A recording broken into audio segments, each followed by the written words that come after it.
कहते हैं रिश्तों के बिना जिंदगी बेमतलब है, पर फिर भी हम सब की जिंदगी को उलझा देते हैं रिश्ते।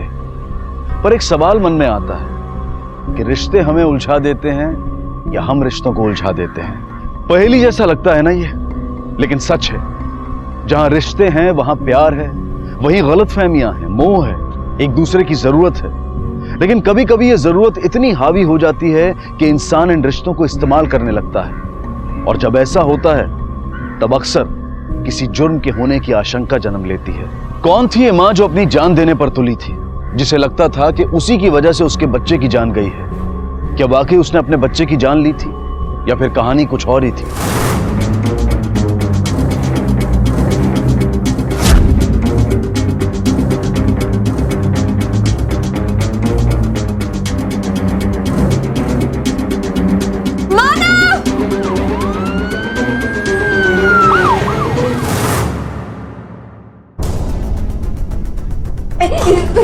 मेरे बच्चे को ढूंढिए प्लीज, बचा लीजिए मेरे बच्चे को। पता नहीं मेरा बच्चा कहाँ चला गया, प्लीज प्लीज मेरे बच्चे को बचा लीजिए।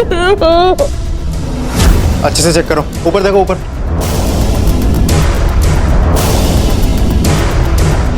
अच्छा ये बताइए कि आपके बच्चे ने पहना क्या हुआ? व्हाइट और ऑरेंज कलर का जंपसूट पहना था। मैंने पहना था उसे क्योंकि मेहनत नहीं आई थी ना। बेबी अच्छे से सो जाना। हाँ दीप्ति, हाँ चलो ना, देर हो रही है। हाँ बस हो गया बेबी, मम्मा पापा बस बाजू में। हाँ तुम चुपचाप अच्छे से सो जाना। दीप्ति चलो, सो गया वो। हाँ बस आ रही, बस हो गया।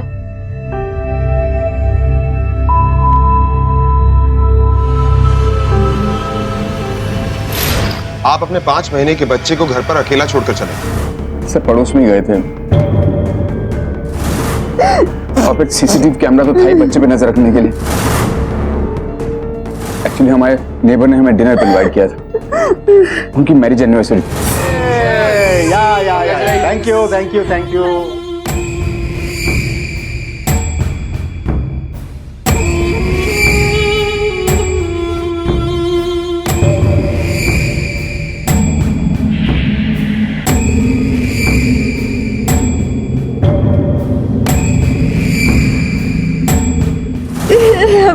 हमें हमारे बच्चे को छोड़कर जाना ही नहीं चाहिए था। I never wanted to go। मानो मैंने सिर्फ इसलिए हाँ कहा था क्योंकि सुमन रुकने के लिए तैयार हो गई थी। अब सुमन रुक नहीं रही है तो हम अपने ध्रुव को अकेला छोड़कर तो नहीं जा सकते ना। पास में तो जा रहे हैं दीप्ति, कौन सा दिल्ली जा रहे हैं हम? मुझे कुछ नहीं पता। उनकी एनिवर्सरी के लिए हम अपने ध्रुव को अकेला छोड़ दे? नहीं यार, अब मुझे गिल्टी फील मत करवाओ यार। मैं भी बाप हूँ, फिक्र है मुझे उसकी। और समझती क्यों नहीं हो यार? टर्न बाय टर्न आके देखते रहेंगे हम। हमारे पास मोबाइल है, मोबाइल पे देख सकते हैं कैसा है वो। और बेडरूम में कैमरा क्यों लगवाया हमने, बताओ? मेरा मन नहीं मारा, मुझे नहीं जाना। Listen to me. तुम्हारा बाहर जाना बहुत ज्यादा जरूरी है। मैं चाहता हूँ कुछ समय तुम ध्रुव से अलग बिताओ। सो सॉरी, माफ कर दो प्लीज। सर, घर में फोर्स एंट्री हुई है, मेन डोर से नहीं लेकिन बैक डोर से। और बेबी कॉट पर जो सीसीटीवी कैमरा लगा हुआ है वही वाईफाई से चलता है, किसी ने डिसेबल करके रखा है। और फैसिलिटी भी नहीं है रिकॉर्डिंग के, तो हमें फुटेज भी नहीं मिल सकता। आपने कैमरा लगवाया लेकिन रिकॉर्डिंग फैसिलिटी नहीं, क्यों? सर कभी सोचा ही नहीं कि जरूरत पड़ेगी। और मोबाइल पे हम देख सकते हैं कि बच्चा सेफ है कि नहीं।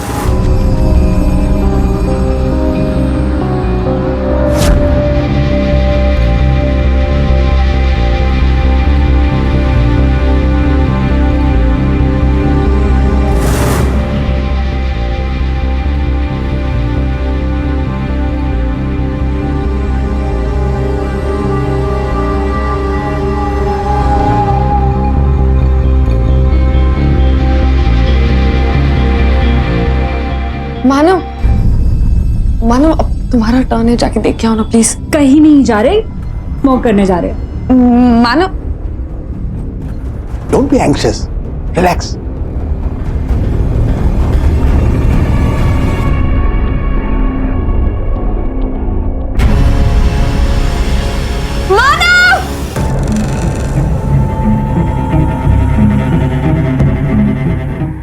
ये कनेक्शन किसने निकाला? वाईफाई किसने निकाला है?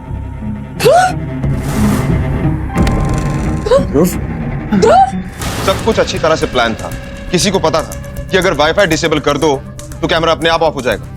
यह भी हो सकता है कि किसी की नजर आपके घर पर हो, कोई अपना कोई करीबी। क्या मतलब? सुजीत, इस बच्चे की तस्वीर को चारों तरफ सर्कुलेट करवाओ और इस एरिया के जितने भी सीसीटीवी कैमरा है सबकी फुटेज चेक करो, बारीक से बारीक चीज नोट करो। जाओ। आप ये बताइए, पिछले 2-3 हफ्तों में आपके घर में कोई आया था? I mean, कोई इलेक्ट्रिशियन, प्लम्बर या कोई रिश्तेदार? मुझे ऐसा कुछ पता नहीं, मेड को पता होगा, वो ही दिन भर घर में रहती है। सर, वो मेरे पति का ना तबीयत ठीक नहीं था, इसके लिए मैंने रात में आने के लिए मना कर दिया।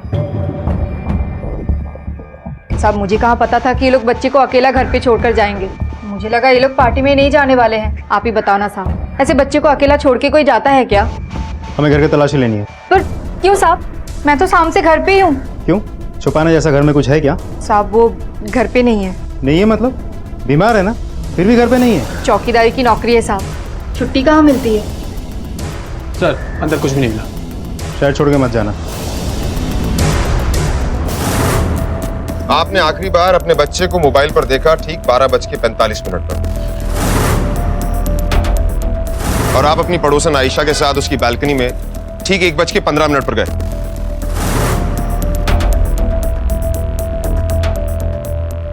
आपने कोई अजीब सी बात नोट की? शायद घर के आसपास कोई घूम रहा हो। दरअसल सर, मैंने थोड़ी ज्यादा ही पी ली थी, इतना ध्यान नहीं था मेरा। बच्चे को आखिरी बार आपने देखा था ना? हाँ, मोबाइल पर। वो सो रहा था? देखिए, ठीक से याद कीजिए, सो रहा था या? हाँ, वो सोया हुआ था, मैंने ठीक से देखा था। रात को 12 बजे मैंने उसे दूध पिलाया, वो रो रहा था। चुप! जब देखो तब तंग करते रहता है मुझे। चुप!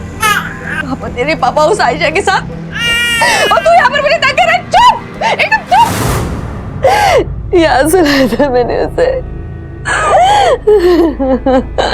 सर, ये मेडिसिन मिला और ये संभालो अपने।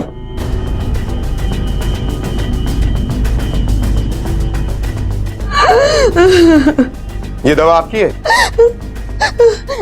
कल शाम को ली थी ये दवा आपने? अगर मैं गलत नहीं हूं तो ये डिप्रेशन की दवा है। माइल्ड पिल से, और डिप्रेशन भी माइल्ड है। पोस्टपार्टम डिप्रेशन, यही है ना आपको? हाँ, अक्सर औरतों को प्रेगनेंसी के बाद हो जाता है, लेकिन पॉइंट ये है कि ये दवा आपने शराब पीने से पहले ली। तो क्या हुआ?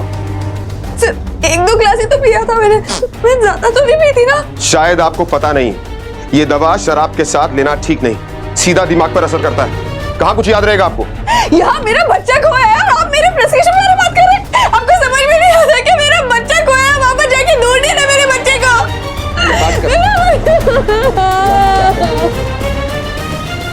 हाँ, वो डिनर पे आए थे, हमने ही उन्हें इनवाइट किया था, लेकिन हमें भी अजीब लग रहा था कि वो अपना बच्चा घर ही छोड़कर आ गए। इनफैक्ट हमने भी पूछा नहीं। दरअसल हम दोनों को बच्चे अच्छे नहीं लगते। मानव ने हमें बताया कि वो आपके साथ स्मोकिंग के लिए बाहर गया, लगभग ठीक उसी समय जब बच्चा गायब हो। हाँ, एक्चुअली विनोद स्मोक नहीं करते। मुझे रात को प्यास लगी, मेरी नींद खुल गई। मैं जब पानी लेकर आ रहा था तो मैंने खिड़की से देखा कि पिछले रास्ते से एक गाड़ी आ रही थी। मुझे अजीब सा लगा। आपको ऐसा क्यों लगा? कोई बगैर हेडलाइट के रात में कार चलाता? देखिए, हो सकता है किसी ने फिरौती के लिए आपके बच्चे को उठाया। सर, हम लोग इतने अमीर नहीं हैं, बिजनेस भी ठीक ठाक ही चल रहा है। हाँ, दीप्ति के पेरेंट्स अमीर हैं सर। मामा, मेरी मामा को तो इन्फॉर्म किया ही नहीं। मामा,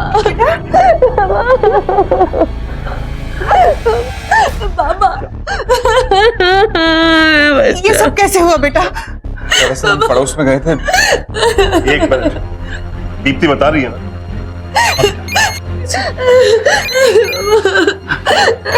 हेलो हेलो दीप्ति, आपकी किसी से कोई दुश्मनी? नहीं सर। सी देखिए, हो सकता है कि आपकी दुश्मनी के चलते किसी ने आपके नवासी को किडनैप कर लिया। अच्छा, ये बताइए कि आप अपने दामाद को जरा सा भी पसंद नहीं करते, राइट? जी हाँ, मैं अपने दामाद को पसंद नहीं करता हूँ, वो मेरी बेटी के लायक ही नहीं है। और आपका नवासा? ये कैसा सवाल है? भले ही वो मानव का खून है, लेकिन he is my first grandson. मैं उसके लिए कुछ भी कर सकता हूँ। I love him very much. थोड़ी देर आराम कर ले बेटा।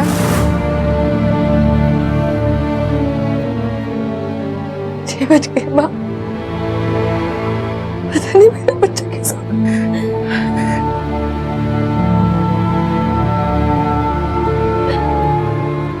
ले बेटा दवा खा ले, थोड़ा आराम मिलेगा।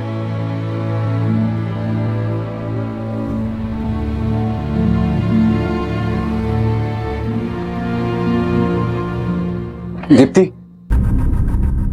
मैं आती हूँ।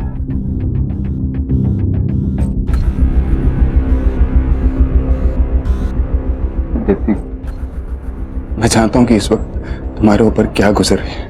सब तुम्हारी वजह से हुआ है, सब तुम्हारी वजह से हुआ है। बहुत शौक था ना तुम्हें उस आयशा के घर जाने का, उसके घर पार्टी करने का। देखो क्या हो गया, हमारा बच्चा खो गया, हमने हमारा बच्चा खो दिया।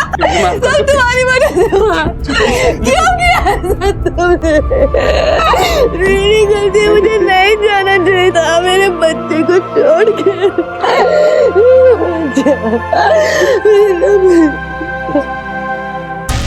देखिए, मैं सिर्फ इतना बता सकती हूँ कि वो पेशेंट पोस्टमार्टम डिप्रेशन का शिकार है। माइंड नहीं, एक्यूट। किस हद तक? वो कभी भी वायलेंट हो जाता है। थैंक्स। एक बात बताइए, हाँ जी। क्या कोई पेशेंट जानबूझ के पोस्टमार्टम डिप्रेशन का नाटक कर सकता है? देखिए सर, दुनिया में कोई भी ऐसा डॉक्टर नहीं है जो ये बता सके कि पेशेंट फेक ड्रामा कर रहा है या फिर उसे एक्चुअल प्रॉब्लम है। हम जो भी ट्रीटमेंट करते हैं वो रिपोर्ट के आधार पर ही करते हैं। Okay, thank you. पिछले 3-4 महीने से सर वो टेंशन में थे, लोन भी अरेंज कर रहे थे।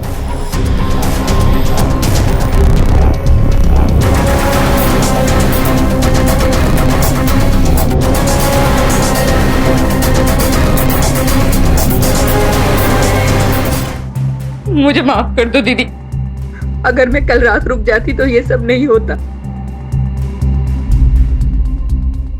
ज्यादा बकबक मत कर, जाकर अंदर काम कर।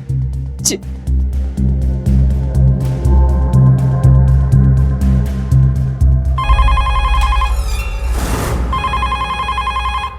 रुकिए, हो सकता है किडनैपर का कॉल। उसे कम से कम 30 सेकंड के लिए अपनी बातों में उलझाए रखिए ताकि हम उसे ट्रेस कर सकें। रिकॉर्डिंग शुरू करो।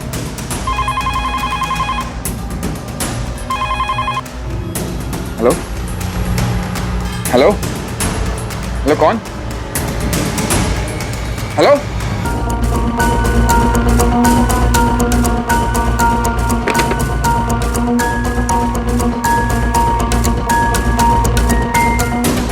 सुमन, इधर आओ।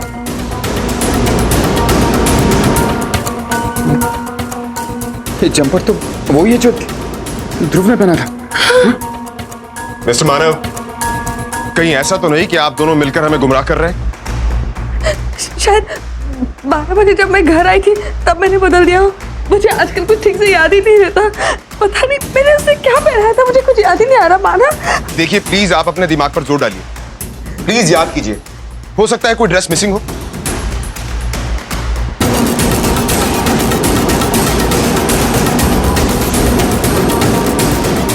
दीप्ति, बेटा आराम से खोजो, मिल जाएगा। टेडी बेयर वाला, माँ मैंने टेडी बेयर वाला नाइट सूट पहना था उसे। हाँ मुझे याद है। सुजीत, इस इंफॉर्मेशन को भी सर्कुलेट करवाओ। पहले ही हमारे हाथ से बहुत टाइम निकल चुका है। पता नहीं वाकई में इस औरत को याद नहीं या फिर जानबूझकर हमें गुमराह कर रही। सर, दीप्ति के डॉक्टर ने हमें बताया कि उसकी डिप्रेशन माइल्ड नहीं है, कभी भी वायलेंट हो सकती है। इसका मतलब हो सकता है कि उसे याद ना हो।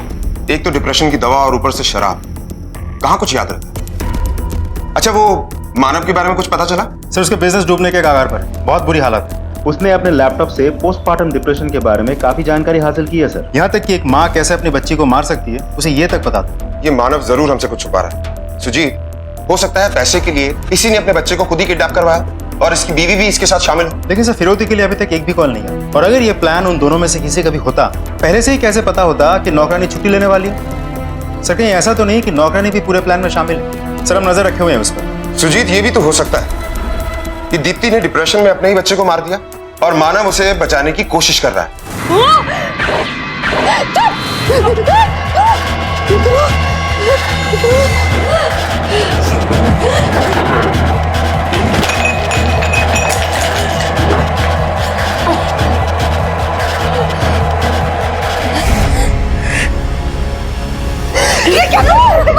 जाने दो माँ, मुझे मारने दो माँ, मैंने अपने बच्चे को मारा माँ, मैंने कुछ नहीं किया। तू अपने आप को ब्लम मत कर बेटा। मैंने कुछ नहीं किया। मेरी बात सुन, तू अपने बच्चे के साथ कुछ ऐसा कर ही नहीं सकती।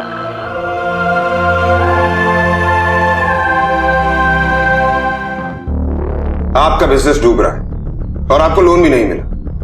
कहीं ऐसा तो नहीं कि पैसे के लिए आपने अपने ही बच्चे को किडनैप कर लिया? कैसी बातें कर रहे हैं सर आप?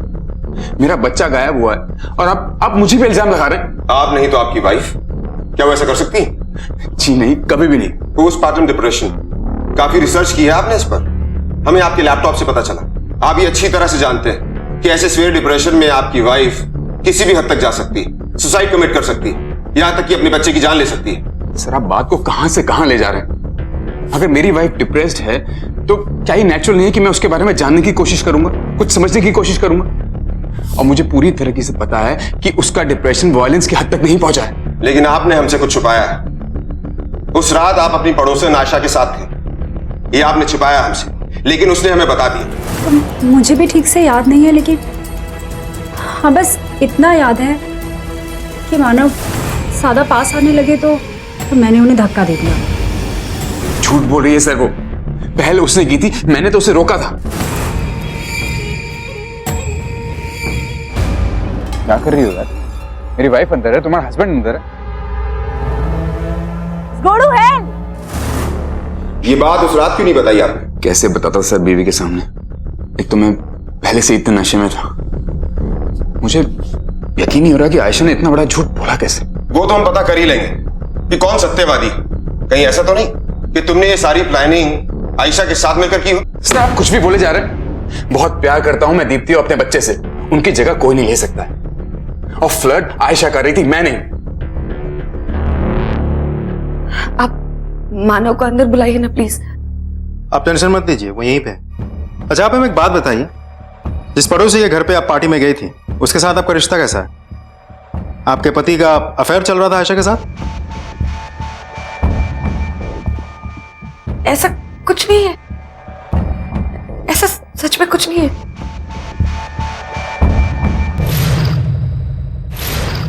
आपने हमें बताया था कि आपको माइल्ड डिप्रेशन है, लेकिन आपके डॉक्टर ने बताया कि आपको सीवियर डिप्रेशन। इस डिप्रेशन में आप कुछ भी कर सकती। कहीं ऐसा तो नहीं कि आपके हाथों कुछ हो गया हो? कहीं ऐसा तो नहीं कि आपके पति ने आपको बचाने के लिए हमें कहानी बनाकर सुनाई हो? मैंने कुछ नहीं किया। मेरी बात सुन, तू अपने बच्चे के साथ कुछ ऐसा कर ही नहीं सकती। मैंने कुछ नहीं किया, मैंने कुछ नहीं किया। मैं अपने बच्चे को बहुत प्यार करती हूँ, मैं उसे मार नहीं सकती। मैंने कुछ नहीं किया, मैंने कुछ नहीं किया। नहीं, मैंने कुछ नहीं किया। पोस्टमार्टम डिप्रेशन यानी कि बच्चे के जन्म के बाद उसकी मां को होने वाला डिप्रेशन। दीप्ति इसी दौर से गुजर रही थी। हमारे देश में इस डिप्रेशन के बारे में बहुत कम अवेयरनेस है। बच्चे को जन्म देने के बाद हर औरत इससे गुजरती है। कुछ में ये फेज बहुत छोटा होता है तो कुछ औरतों के लिए ये दौर बेहद मुश्किल होता है। इसी अवस्था में घर से बच्चा गायब हुआ था। पुलिस को शक था कि इस केस में पति या पत्नी या दोनों ही शामिल हैं। पोस्टमार्टम डिप्रेशन भी उन्हें एक झूठी कहानी ही लग रही थी। दिन गुजरते गए लेकिन बच्चे के मिलने के कोई आसार नजर नहीं आ रहे थे और ना ही बच्चे के माता पिता का इस केस में शामिल होने का कोई सबूत मिला था। और सबसे अचरज की बात तो यह थी कि फिरौती के लिए अब तक किसी का फोन नहीं आया था। पुलिस को लगा कि अब यहां कुछ मिलने की उम्मीद नहीं है। उनकी मानव के घर पर से नजर हटी और वही हुआ जिसकी पुलिस राह देख रही थी। बेटा थोड़ा सा तो खा लो, नहीं तो तबीयत खराब हो जाएगी तुम्हारी। इतनी खाली पेट दवाई कैसे लोगे? थोड़ा खा लो ना प्लीज।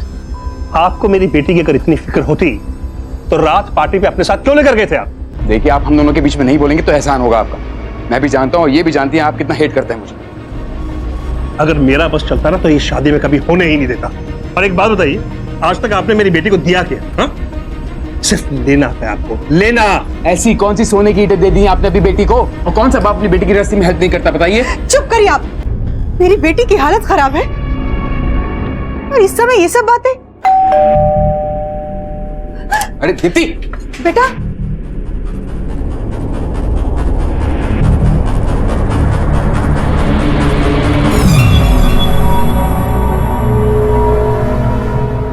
बच्चे को अगर जिंदा चाहते हो तो मानो।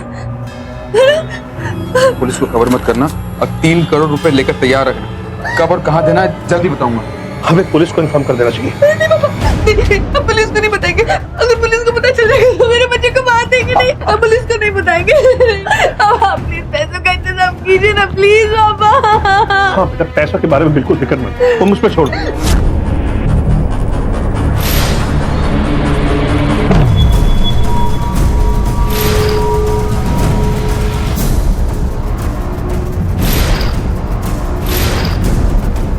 तुमने तो डरा ही दिया। रवि, रवि कहाँ? ध्रुव, ध्रुव, रवि, ध्रुव, रवि, बैग, बैग कहाँ?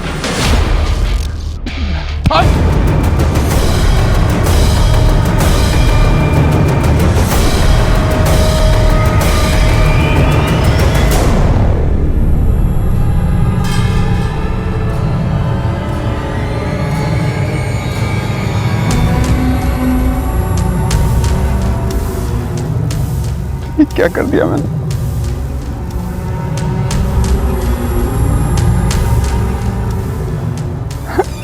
Hello police. इतनी बड़ी बात आपने हमसे छिपाई क्यों? सर हम सब डर गए थे, धमकी ऐसी थी सर, अगर वो बच्चे को कुछ कर देता तो अब क्या हुआ? पैसे भी गए और बच्चा भी नहीं मिला। देखिए ठीक से सोचिए, याद कीजिए, आपने उसका चेहरा देखा था, कुछ तो याद होगा आपको।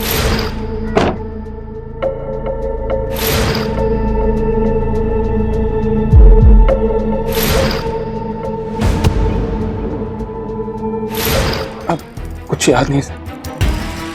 ठीक है, फिलहाल हम जा रहे हैं। अगर आपको कुछ भी याद आए तो प्लीज हमें इन्फॉर्म कीजिएगा। चलो।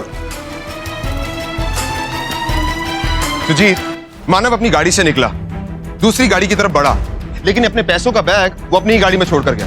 क्यों? बिना पैसे दिए तो उसे बच्चा मिलने वाला था नहीं। सर कहीं ऐसा तो नहीं कि मानव को पहले से ही पता था कि दूसरी गाड़ी में कौन बैठा है? उसको लगा होगा प्लान के मुताबिक पैसे मिलते ही बच्चा वापस मिल जाएगा, लेकिन उस आदमी ने एंड मोमेंट पर उसे धोखा दिया। मानव की हर बात में मुझे झूठ की बू आती है। ये जरूर इस केस में इन्वॉल्व है। इसके फोन रिकॉर्ड्स निकलवाओ, अच्छी तरह से चेक करो। अगर उसमें कुछ ना मिले तो मुझे शक है कि इस किडनैपिंग को अंजाम देने के लिए इसने किसी दूसरे नंबर का इस्तेमाल किया है।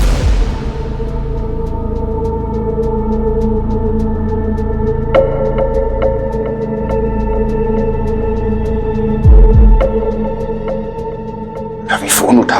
रवि,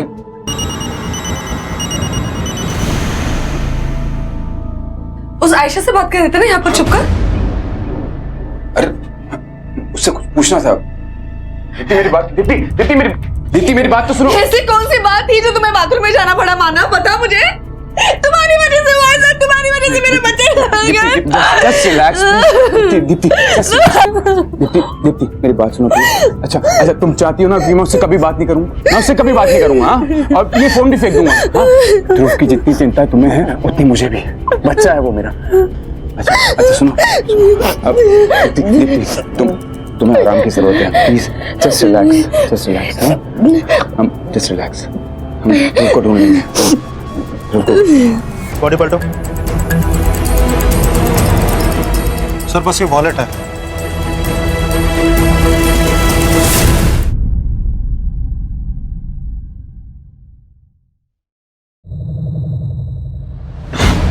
रवि, ये मर गया तो फिर ध्रुव का क्या होगा? क्या करूं? बस सर ये पोस्टमार्टम रिपोर्ट। खून कल रात को हुआ है 9 से 10 बजे के बीच। गला काट के खून किया गया है सर। हमने खबरियों को काम पे लगा दिया, फोटो भी सर्कुलेट कर दिया बॉडी का आइडेंटिफिकेशन के लिए। सर मानव आया मिलने के लिए, बुलाओ उसे। Okay sir. सर ये फोटो देखिए सर, ये वही आदमी है जिसने उस दिन मेरे सर पर वार किया था सर। लेकिन उस दिन तो तुमने कहा था कि तुम्हें इसका चेहरा याद नहीं। हाँ सर उस दिन मेरे सर पे चोट लगी थी, एकदम शॉक में था, सब कुछ धुंधला सा दिख रहा था। लेकिन आज जब मैंने इसकी फोटो अखबार में देखी तो फिर मैंने अपने दिमाग पे जोर डाला तो याद आया। सर यही था वो आदमी, मुझे पूरी तरीके से विश्वास है सर। और सर इसको मैंने अपने घर के आसपास भी देखा। Are you sure? Yes sir. Sujit, sir इनके घर के आसपास पूछताछ करो। हो सकता है किसी ने देखा हो, शायद दीप्ति ने देखा हो। Okay sir. अगर इस आदमी ने मेरे बच्चे का किडनैप किया है और अगर ये मर चुका है तो मेरा बच्चा कहाँ है? कहाँ है मेरा बच्चा? आप लोग नए नए सवाल लेकर आते हो, मेरे बच्चे को क्यों नहीं ढूंढते आप लोग? हाँ, आप लोग को समझ में नहीं आता कि 1 साल से नहीं ढूंढा है मेरा बच्चा। एक मिनट, आप शांत हो जाइए। हम आपके ही बच्चे को ढूंढ रहे हैं, इसीलिए हमें आपकी मदद चाहिए। अगर आपने इस आदमी को कहीं देखा है, कुछ बता सकते हैं, आप पहचान लें तो हम जल्द से जल्द इस तक पहुंच पाएंगे। So please cooperate. जरा सोचिए, घर के आसपास हो, दूर कहीं हो, या इस आदमी ने आपका पीछा किया हो। मैंने देखा ऐसे, पर कहा घर के आसपास ही देखा होगा ना, याद करने की कोशिश करो। घर के आसपास नहीं देखा मैंने, पर कहीं तो देखा है मैंने इसे।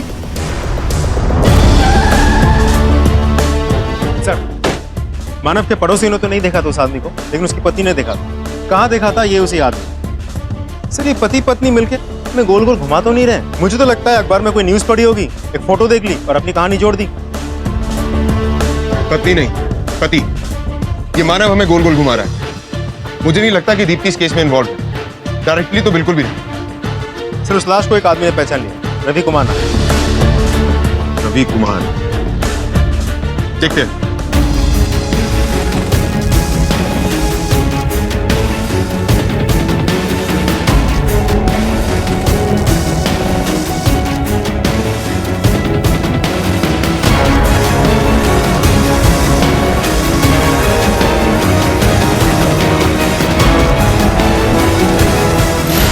ये सब मेरे बच्चे का नहीं, पर ये नाइट सूट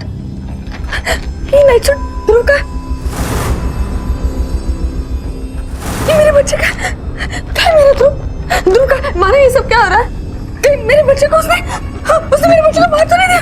नहीं, कुछ नहीं होगा दीप्ति, कुछ नहीं होगा उसे। नहीं, मुझे नहीं, ये मेरे बच्चे का है, छोड़ो। प्लीज, ये सारी चीजें हमें फॉरेंसिक लैब भिजवानी है। मानो मेरे बच्चे का है, मानो मेरे बच्चे का है, ये मेरे बच्चे का है। देखिए, हमें इस घर की तलाशी लेनी है, हमारे पास सर्च वारंट है।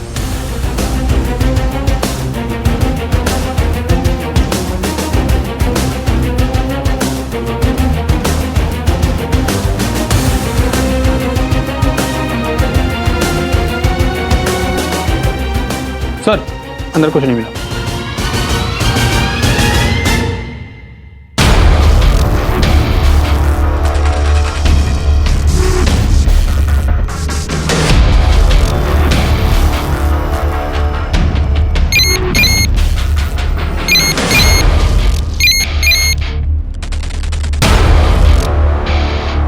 हेलो,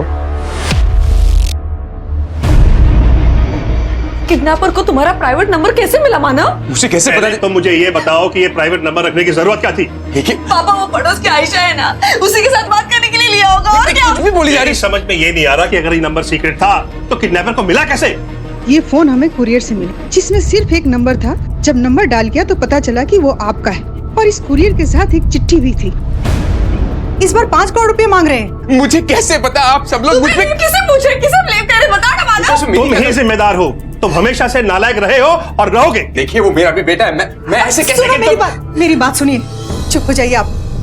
हमें इतना तो पता चल गया ना कि हमारा ध्रुव जिंदा है। अब ये सोचना है कि करना क्या है, 5 करोड़ रुपए का इंतजाम करना है या पुलिस को बताना। पापा, कुछ कीजिए ना प्लीज पापा। ठीक है, मैं ही कुछ करता हूँ। बस एक बार किडनैपर्स का फोन आ जाए तो हम हमारे ध्रुव को उनके चुंगल से छुड़ा कर देंगे। शक की सुई मानव पर अटकी हुई, लेकिन शक ये भी है ये जो बंदा मरा है रवि, ये भी शायद मानव के साथ इन्वॉल्व था, लेकिन इस थ्योरी के लिए हमारे पास कोई सबूत नहीं। सुजीत, एक काम करते हैं, इस पति पत्नी से अलग अलग पूछताछ करते हैं। पति के मुंह से सच उगलवाने की कोशिश करते हैं और बीवी को याद दिलवाने की कोशिश करते हैं कि उसने रवि को कहां और कैसे देखा था। Okay sir. देखिए, याद करने की कोशिश कीजिए, आपने रवि को कहां देखा था? काश कि मुझे याद रहता। मेरे डिप्रेशन की वजह से मैं हमेशा कंफ्यूज रहती हूँ, कुछ याद ही नहीं रहता मुझे। इसका आपके पति से कोई कनेक्शन किसी भी तरह से? देखिए, आप अपने पति को बचाना चाहती हैं या आप अपने बच्चे को?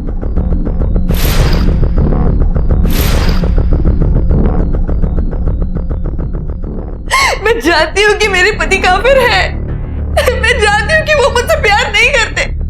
मेरे प्रेगनेंसी के बाद हमें दूरी आ गई थी और मेरी डिलीवरी के बाद मेरी डिप्रेशन की वजह से हम और दूर हो गए थे। इसलिए वो आयशा के पास जाने लगे, उसे चुप चुप कर फोन करने लगे। मैं जानती हूँ कि अब वो मुझसे प्यार नहीं करते, लेकिन ध्रुव में उनकी जान अटकी है। वो ध्रुव का कुछ नहीं होने देंगे। मेरा आयशा के साथ कोई अफेयर नहीं है। मैं अपनी बीवी दीप्ति और बच्चे ध्रुव को बहुत प्यार करता हूं। और जिस बच्चे से तुम इतना प्यार करते थे, अपने दोस्त रवि के साथ मिलकर उसका ही किडनैपिंग करवाया।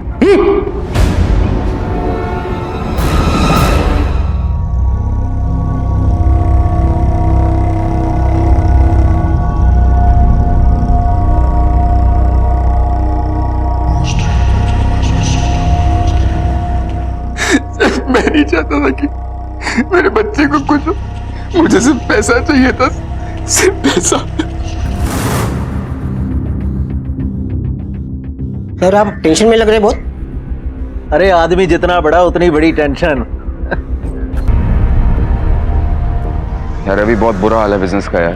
क्रेडिट पे कुछ मिल ही नहीं रहा है। इतना बकाया है कि 1 महीने की सैलरी देना मुश्किल हो रहा है। ऐसे ही चलता रहा ना तो यार बिजनेस बेचना पड़ सकता है मुझे। लाखों का नुकसान होगा, समझ रहा है?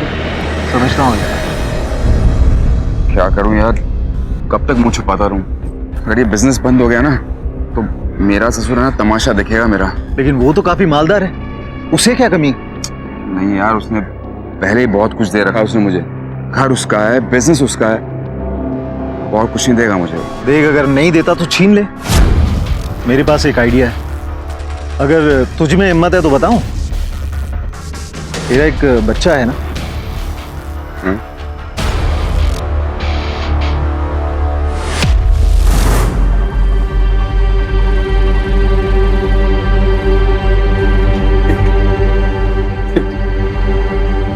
ये सब मैंने अपने बिजनेस को बचाने के लिए किया, अपने फ्यूचर के लिए किया, अपने बच्चे के लिए किया। तय तो यह था कि ध्रुव को खरोच तक नहीं आएगी, लेकिन तुम इस हद तक गिरोगे मैंने कभी नहीं सोचा था। पापा सही थे तुम्हारे बारे में। मुझे तुम्हारी शक्ल भी नहीं देखनी, पता है तुम्हें? ऐसा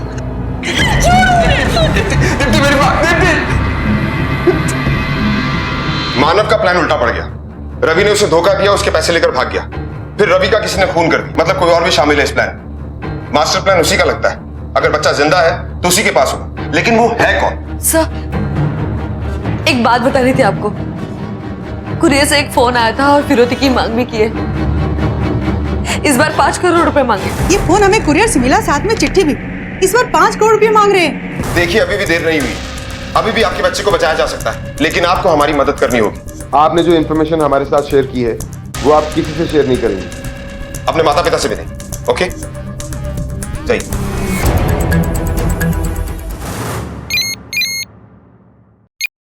हेलो, रुपए तैयार हैं? सर, मैंने हर जगह पूछताछ की है, किसी ने उस कुरियर वाले को नहीं देखा। ये रहे फोन रिकॉर्ड्स।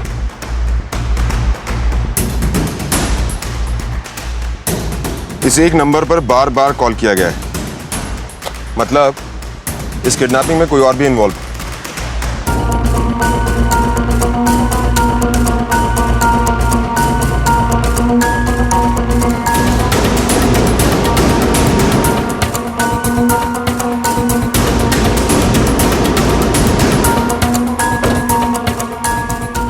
सुजीत, पीछा करो।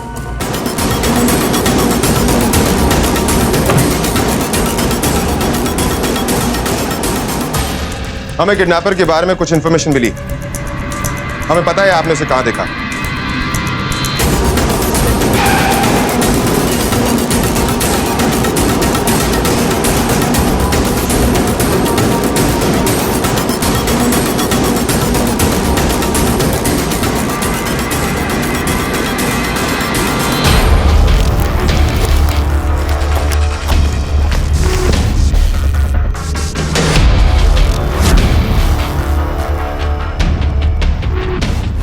हम जान चुके हैं कि रवि कुमार कौन है। क्या हुआ? रवि का नाम सुनते ही आपके चेहरे का रंग क्यों उड़ गया?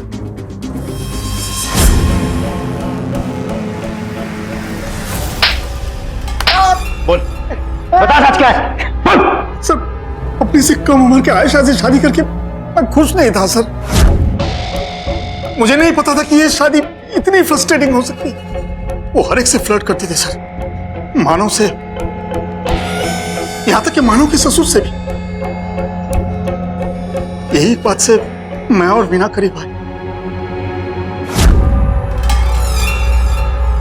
बड़े अजीब लोग हैं ना, सोचते हैं कि रिश्ते सिर्फ जवानी से ही जुड़े होते हैं। आप जैसे मैच्योर वुमन को समझ पाने की ना इस इंसान में औकात ही नहीं। अब आप ही बताइए, रिश्ते क्या सिर्फ जिस्मानी होते हैं?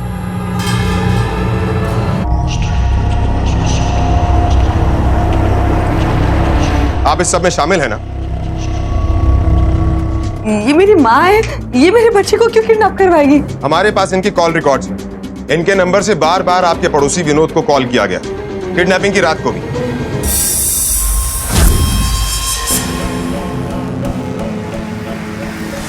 क्या आपने ऐसा माँ? मेरा बच्चा कहाँ है? मेरा बच्चा कहाँ है माँ? ध्रुव, ध्रुव, ध्रुव, ध्रुव।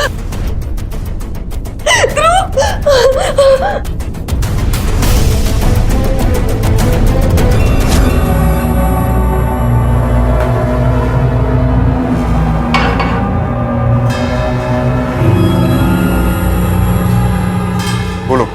मेरे पति की नजर में मेरी कोई कीमत नहीं थी। औरतों से फ्लर्ट करने की बीमारी थी। और आयशा तो बेटी की उम्र की थी, पर उन्हें शर्म आए तब तो। ऐसे में मुझे विनोद मिले, अच्छे लगे। हम दोनों एक दूसरे के साथ रहने के बारे में सोचने लगे सर।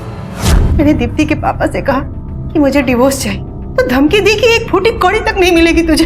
पैसा तो आयशा के पास ही था ना सर, उसे छोड़ देता तो मैं तो कंगाल हो जाता ना। सारी प्लानिंग मेरी थी सर। रवि दूर के रिश्ते से मेरा कजन था। तभी आपकी बेटी दीप्ति ने कहा कि उसने रवि को पहले शायद कभी देखा है, पर वो बहुत पहले की बात, इसीलिए दीप्ति को कुछ याद नहीं। रवि आवारा था, दीप्ति के पापा को बिल्कुल पसंद नहीं। फिर दीप्ति के घर की एक एक चीज मुझे पता थी सर। मुझे ये भी पता था कि वो कब पड़ोस के घर में गए। मैं पिछले दरवाजे से घुस गई, वाईफाई ऑफ किया। बच्चा जगा हुआ था, पर अपनी नानी को पहचानता था, इसलिए रोया नहीं। मैंने उसे गोद में उठा लिया। मैंने रवि को बोला कि दरवाजे पर कुछ तोड़फोड़ कर दो, ताकि लोगों को लगे कि कोई जबरदस्ती घर में घुसा है। इस मानव को अपने साथ कैसे इन्वॉल्व किया? मुझे मेरे दामाद की कमजोरी पता थी सर। यही सोचकर मैंने उसका इस्तेमाल किया, ताकि उसे भी सजा मिले। मेरी बेटी को धोखा दे रहा था, यही सोचकर मैंने ये सारी प्लानिंग की। 3 करोड़, इसके 3 हिस्से होंगे, एक तुम्हारा, एक मेरा और एक वीना जी का। मुझे मंजूर है, और इसकी शुरुआत मुझे मानव से दोस्ती करने से करनी है। यस। रवि तो इस जुर्म में तुम्हारा पार्टनर था ना, तो फिर उसे क्यों मार दिया? क्योंकि वो हमारे प्लान को छोड़कर बाहर निकलना चाहता था सर। जो भी है 3 हिस्से करो और बच्चे को छोड़ दो। 5 करोड़ मिलने के बाद इतनी आसानी से ये सौदा नहीं जाने देंगे। बहुत पैसा है आनंद के पास। जितना मिला उतना काफी है। तुम ऐसे बीच में प्लान छोड़कर नहीं भाग सकते। प्लान इतना ही था। तुम्हें पूरा प्लान बताया ही नहीं था। तुम्हें फोन करना ही होगा। आप मुझसे इस तरह से जबरदस्ती नहीं कर सकते। मैं पुलिस के पास चला जाऊंगा। मर्डर तो हमारे प्लान में था ही नहीं सर, इसीलिए रवि। और सर, मैं अपने नवासे को कोई तकलीफ नहीं देना चाहती थी, और ना दी मैंने। मुझे तो बस अपने पति और दामाद को सबक सिखाना था, और पति से पैसे लेकर अपनी नई जिंदगी शुरू करनी थी सर। तुम्हारी नई जिंदगी जरूर शुरू होगी, लेकिन जेल।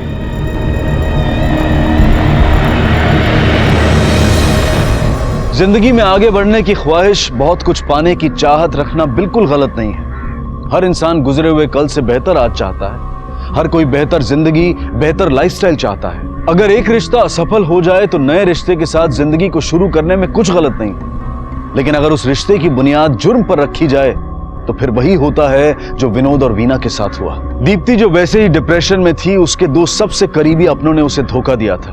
वैसे तो कुछ हद तक हम सभी खुदगर्ज हैं, लेकिन ये बेहद जरूरी है कि हमारी खुदगर्जी इस हद तक कभी ना बढ़ पाए कि हम दूसरों को तबाह करने लगे, क्योंकि सच्चाई ये है कि दूसरों को तबाह करते करते हम खुद ही तबाह होते हैं। इंसान की जिंदगी में 3 चीजें अक्सर बहुत ही उलझी हुई होती हैं। उसका दिल, दिमाग और तकदीर। दिल कुछ चाहता है, दिमाग उसे पाने के रास्ते तलाश करता है, लेकिन होता वही है जो तकदीर को मंजूर होता है। ऐसी एक उलझी हुई कहानी हम आपको दिखाने जा रहे हैं, जो है दिल्ली की रहने वाली चित्रा मालविया की। उसने भी जिंदगी से वही खुशियां मांगी जो हम सब मांगते हैं, लेकिन तकदीर ने उसे वो दिया जिसकी उसने कभी कल्पना भी नहीं की थी। उसकी जिंदगी की एक कहानी पुलिस की एफआईआर बुक में एक केस के तौर पर दर्ज हुई और दिल्ली पुलिस के सामने आई अब तक की वो सबसे मुश्किल चुनौती बनी जिसका सामना शायद ही उन्होंने पहले कभी किया था।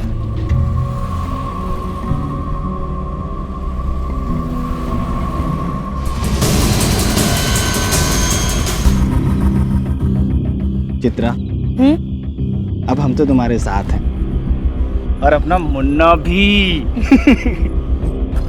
अब भगवान से क्या मांगोगी? मैं मांगूंगी कि आप और मुन्ना हमेशा मेरे साथ रहें। वो तो हमेशा तुम्हारे साथ रहेगा, है ना मुन्ना? हमेशा। सर, इसी जगह एक्सीडेंट हुआ था और जब एक्सीडेंट हुआ था तब करीब सुबह के 5 बजे थे। तब कोई चश्मदीद गवाह नहीं था, लेकिन एक आदमी ने उन्हें देखा था हादसा होने के बाद। बुलाओ। इधर आओ। नमस्ते साहब। नमस्ते। क्या देखा तुमने? हम नाइट ड्यूटी करके साहब घर लौट रहे थे, तकरीबन सुबह के 5 बजे होंगे। हमने देखा खून में सने हुए कुछ लोग पड़े हैं साहब, तो हमने 100 नंबर पे कॉल कर दिया। और कोई गाड़ी देखी? नहीं साहब।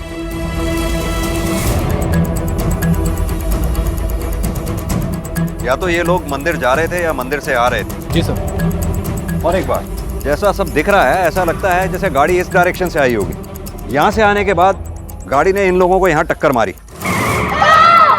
टक्कर मारने के बाद वो अपना कंट्रोल खो बैठा और जाकर ये इस पेड़ से जा टकराई। सर, तेजी से ब्रेक मारने की वजह से यहाँ पे गाड़ी के टायर के निशान भी मौजूद है। हिल की साइज और पेड़ पर जिस हाइट पर ये मार्क आया है, उसे देखते ऐसे लगता है कि बड़ी कार रही होगी। अगर पेड़ पे इतना गहरा निशान लगा है तो जरूर गाड़ी पे भी डेंट पड़ा होगा। ये हिट एंड रन का मामला है या प्लान मर्डर, ये हमें विक्टिम ही बताएगा। एक काम करो, आसपास के गैरेजेस में जाओ और उनसे कहो अगर कोई एक्सीडेंटल गाड़ी आती है तो फौरन हमें इन्फॉर्म करें। Okay sir.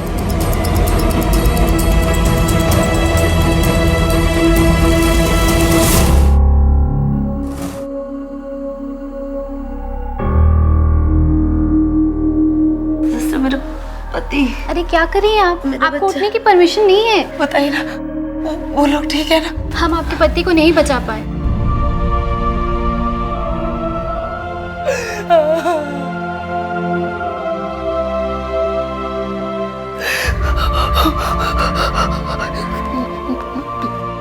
मुन्ना, मुन्ना कहाँ है?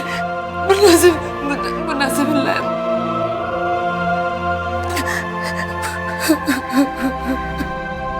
एक लापरवाह ड्राइवर एक महिला और उसके पूरे परिवार को अपनी गाड़ी की पहियों के नीचे कुचलकर भाग गया था। इस हादसे में उस महिला के पति की मौत मौके पर ही हो गई थी और उसका मासूम बच्चा अब भी खतरे से बाहर नहीं था। उसी रात एक और घटना घटी जिसमें दिल्ली जयपुर हाईवे पर एक व्यक्ति की चाकुओं से गोदकर हत्या कर दी गई। अलग इलाकों में घटी थी और घटनाओं की वजह भी अलग थी, लेकिन फिर भी ये दोनों एक दूसरे से जुड़ी हुई थी। बहुत गहरा और करीबी रिश्ता था इनमें, जो आगे चलकर सामने आने वाला था।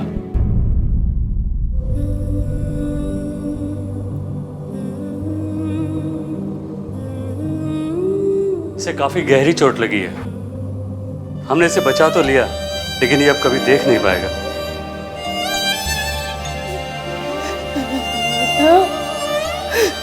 मुन्ना, मुन्ना, मुन्ना, ए मुन्ना।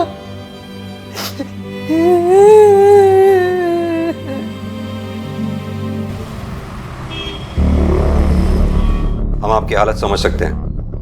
वो क्या है, केस की तहकीकात करने के लिए हमारे लिए कुछ बातें जानना बहुत जरूरी होता है, जैसे गाड़ी किस रंग की थी, नंबर क्या था या कौन चला रहा था, कुछ भी जो आपने देखा हो। कुछ नहीं देख पाई, बस गाड़ी चलाने वाले को देखा था। कौन था वो?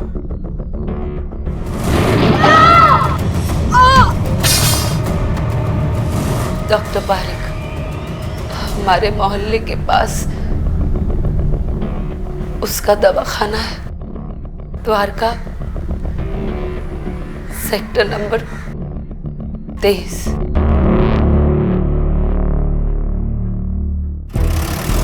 मुझे लग रहा है ये मामला सिर्फ एक्सीडेंट का नहीं, कुछ और भी है जो उससे जुड़ा हो सकता है। कोई खास वजह सर? हाँ, चित्रा का बयान। उसने कार का रजिस्ट्रेशन नंबर नहीं देखा, बात समझ में आती है, ऐसा हो सकता है, लेकिन सड़क पर गिरे होने के बावजूद इतनी बुरी कंडीशन में और वो भी अंधेरे में उसका ड्राइवर को देख लेना और पहचान लेना, बात समझ में नहीं आती। लेकिन सर वो झूठ क्यों बोलेगी?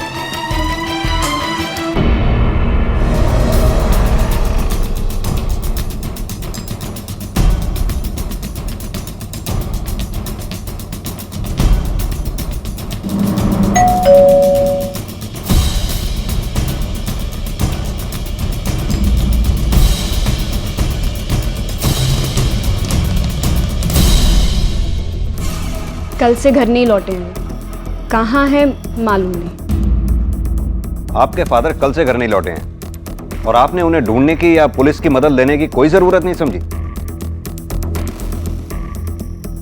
आपके फादर एक हिट एंड रन केस में सस्पेक्ट हैं। बेहतर होगा अगर कुछ जानती हैं तो वो बता दें। सर मैंने बोला ना आपको, हमें कुछ नहीं मालूम है कहाँ गए वो। मैडम आपके हाथ में चोट कैसे लगी? ये सीढ़ियों से नीचे गिर गई थी। आपकी मदर कुछ बोलती नहीं है क्या? जी नहीं सर, वो हमेशा से कम ही बोलती।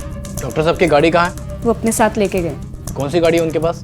ब्लैक कार है। गाड़ी का नंबर है DL1C BP 7377। लगता है इस डॉक्टर के परिवार वालों को डॉक्टर की कोई खास चिंता नहीं।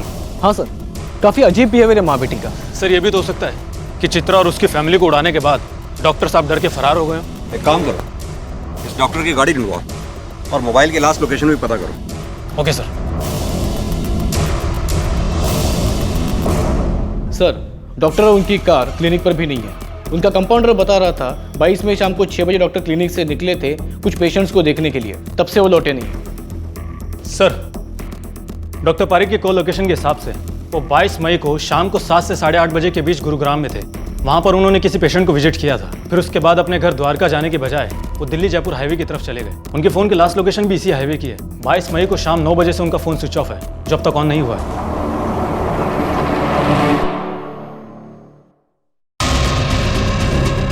डॉक्टर पारिक दिल्ली से बाहर कहीं या फिर जयपुर जाने वाले थे? नहीं सर, हमें नहीं पता। मैडम हमें आपके हस्बैंड के एक हिट एंड रन केस में तलाश है और हमें ये बात भी अच्छी तरह से पता है कि वो घटना होने के करीब 8 घंटे पहले से खुद से लापता है। We need your cooperation. वो जिंदा है या मर गए?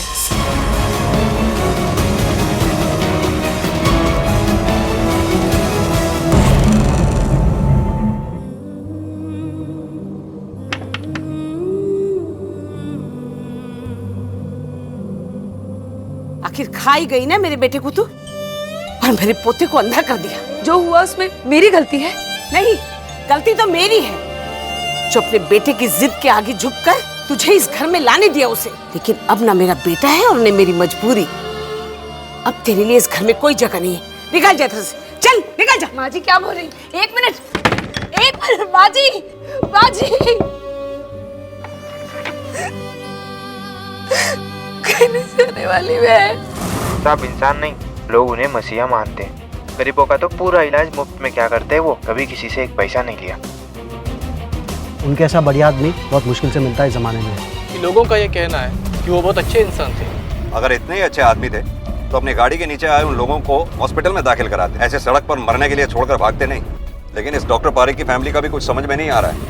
लगभग 40 घंटे हो गए उन्हें गायब हुए। ना तो उनकी पत्नी को कुछ फर्क पड़ रहा है, ना ही उनकी बेटी को। सर इसी हाईवे पर 1 किलोमीटर चलने के बाद रोड से थोड़ा अंदर जाकर डॉक्टर साहब का फ़ोन स्विच ऑफ हुआ था।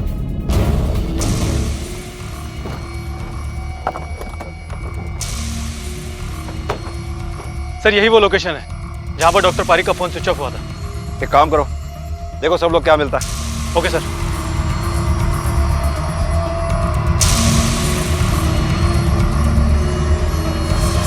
सर यहाँ पर एक लाश है,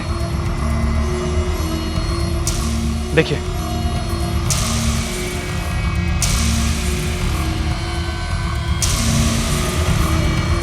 एक काम करो, आसपास अच्छी तरह से छानबीन करो, कुछ ना कुछ सबूत के तौर पर जरूर मिलेगा, मर्डर वेपन वगैरह या कुछ भी। Okay sir. और हाँ, इनकी गाड़ी भी देखो। चलो भाई। हो सकता है कहीं आसपास ही हो। जी सर।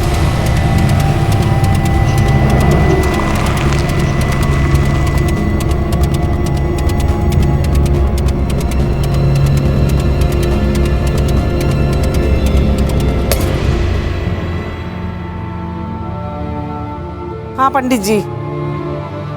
हाँ नहीं, वो बेटे का श्राद्ध करना है ना, तो उसलिए मैंने।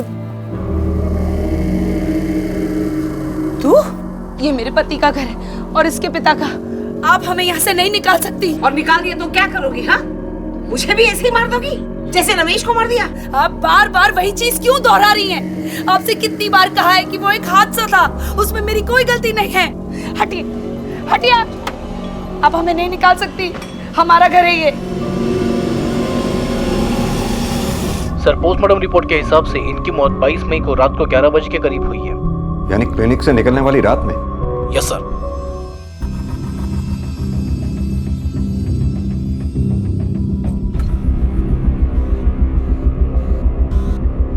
Is this necessary sir? Mummy की थोड़ी सी तबीयत खराब है। मुझे नहीं पता अपने फादर की लाश को आइडेंटिफाई करना आपकी नजर में कितना जरूरी है, but yes, this is necessary. Legal procedure है, आपको पूरा करना होगा।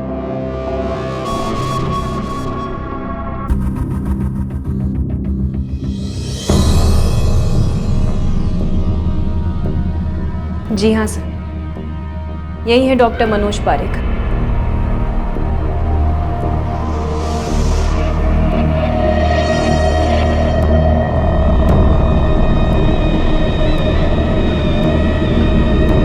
डॉक्टर पारेख की मौत 22 मई को हुई थी और चित्रा के साथ घटे हादसे की तारीख और वक्त था 23 मई सुबह के 5 बजे, यानी कि डॉक्टर पारेख के कत्ल के 8 घंटे बाद। लेकिन चित्रा का कहना था कि जो गाड़ी उसे और उसके परिवार को टक्कर मारकर गई, उसे डॉक्टर पारेख ही चला रहे थे। कौन था वो? डॉक्टर पारेख। लेकिन ये कैसे मुमकिन था कि जिस व्यक्ति की मौत हो चुकी हो, वो अपनी मौत के 8 घंटे बाद गाड़ी चलाता हुआ आए और एक्सीडेंट करके गायब हो जाए? मतलब साफ था कि या तो चित्रा ने उस गाड़ी के ड्राइवर को ठीक से देखा नहीं था, या फिर चित्रा झूठ बोल रही थी। और सवाल यह था कि अगर चित्रा झूठ बोल रही थी तो क्यों? दूसरी तरफ डॉक्टर पारेख का परिवार भी पुलिस के लिए किसी उलझन से कम नहीं था, जो कि उनके गायब होने के वक्त से ही अजीब बर्ताव कर रहा था और उनकी मौत के बाद भी उसके बर्ताव में कोई बदलाव नहीं आया था। कहीं इसकी वजह यह तो नहीं थी कि डॉक्टर पारेख के कत्ल का कोई सिरा उसके अपनों से जुड़ा था? आपकी हालत काफी खराब थी उस समय, इसलिए हमने आपको समय दिया। अब बताइए। क्या बताऊं साहब? यही कि आपने हमसे झूठ क्यों कहा कि वो गाड़ी डॉक्टर पारेख चला रहे थे, जबकि आपके एक्सीडेंट से काफी पहले उनकी हत्या हो चुकी थी। वो गाड़ी कैसे चला सकते थे? क्या बोल रहे हैं साहब? डॉक्टर पारेख की हत्या? जी साहब, मैंने आपसे कोई झूठ नहीं बोला। मैंने वही बताया जो मैंने देखा। मैं क्यों उनका झूठा नाम लूंगी साहब? उनका बहुत बड़ा एहसान है हम पे साहब। मेरे पति बहुत बीमार थे साहब,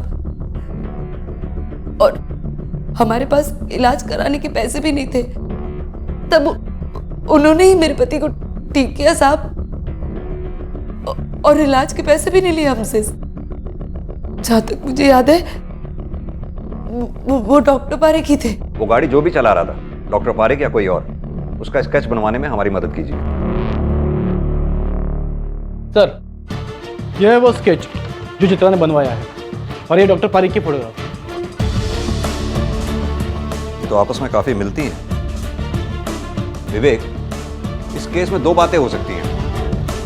एक तो उस गाड़ी चलाने वाले की शक्ल डॉक्टर पारेख से बहुत ज्यादा मिलती हो, या फिर ये चित्रा हमें बेवकूफ बना रही है। एक काम करो, ये चित्रा की हिस्ट्री निकालो, देखो इसमें डॉक्टर पारेख कहाँ कहाँ दिखाई देता है, और साथ ही मृणाल और कंचन की कुंडली भी निकलवाओ। उसे डॉक्टर पारेख की कुंडली से मैच करा के देखो कि इनकी कुंडली में प्रॉब्लम है क्या। Okay sir.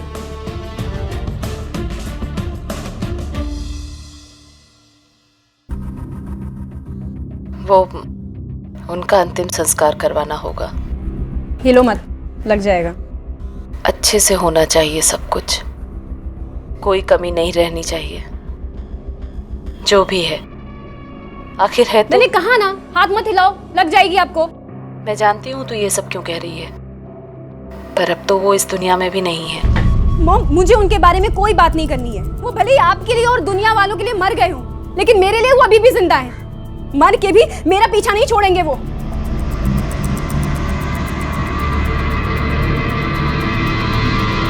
डॉक्टर पारिक की फैमिली के बारे में क्या और कितना जानते हो तुम?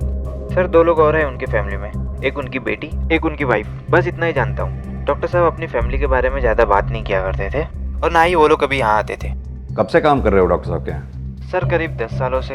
तो तुम्हारे कहने का मतलब है पिछले 10 सालों से डॉक्टर साहब की फैमिली का कोई भी मेंबर क्लिनिक में नहीं आया? सर दरअसल उनकी वाइफ भी पहले डॉक्टर थी। डॉक्टर थी? मतलब डॉक्टर पारिक की वाइफ मिसेस पारिक डॉक्टर हैं? जी हाँ, वो पहले प्रैक्टिस भी किया करती थी लेकिन फिर छोड़ दी। क्यों? सर ये नहीं पता, लेकिन उनका खुद का भी कोई ट्रीटमेंट चल रहा है बहुत सालों से। सर लोग तो ये भी कहते हैं कि वो थोड़ी सी हिली हुई है, शायद इस वजह से प्रैक्टिस छोड़ दी हो। और उनकी बेटी? सर जहाँ तक मुझे पता है वो हिसाब से डॉक्टर साहब और उनकी बेटी के बीच में ज़्यादा नहीं बनती थी। पिछले 1 साल से उनकी बेटी अलग ही रहती थी। वो मैडम से मिलने रोज आती थी घर, लेकिन डॉक्टर साहब उनके सामने भी आ जाए तब भी वो उनसे बात नहीं करती थी।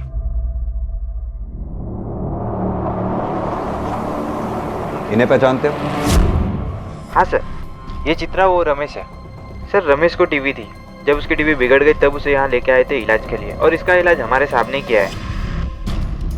ये मेरे पति का घर है, मुझे यहाँ से कोई नहीं निकाल सकता, समझे? एक कदम भी आगे बढ़ाए ना तो मैं खुद का गला रेत दूंगी, और मैं ना कभी फिर पूरी जिंदगी तुम लोग पुलिस स्टेशन के चक्कर काटते फिरना। निकलो ऐसे, निकलो! चलो चाची। निकाल! पागल हो गई, निकाल!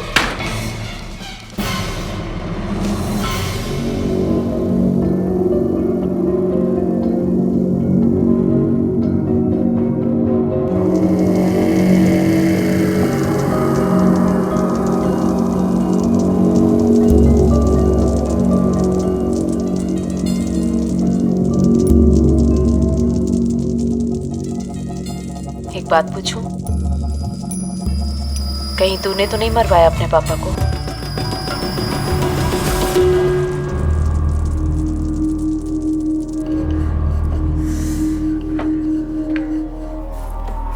अरे अब जब यहाँ रहने ही लगी है तो अपने लिए रोटियां बना रही है ना, मेरे लिए भी 2 रोटी बना देना। मैंने कहा मना किया है माँ जी, आप ही हमेशा। अभी देती हूँ खाना आपको, आप बस मुन्ना पर नजर रखिए, कहीं गिरकर चोट ना लगा ले।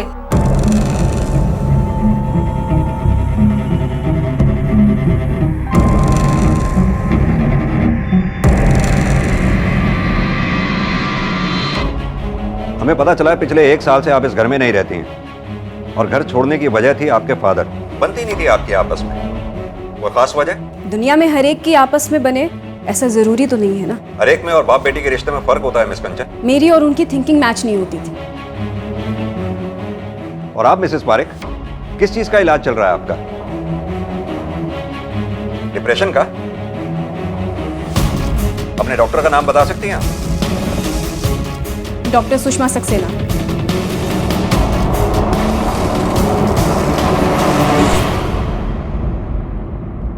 ये लीजिए। मुन्ना, मुन्ना कहाँ है? मुन्ना यहीं तो था।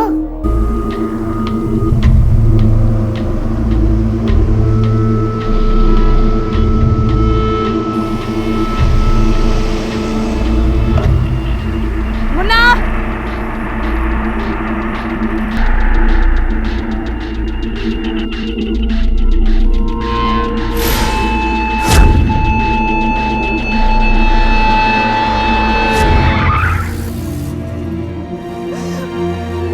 तू ठीक है ना?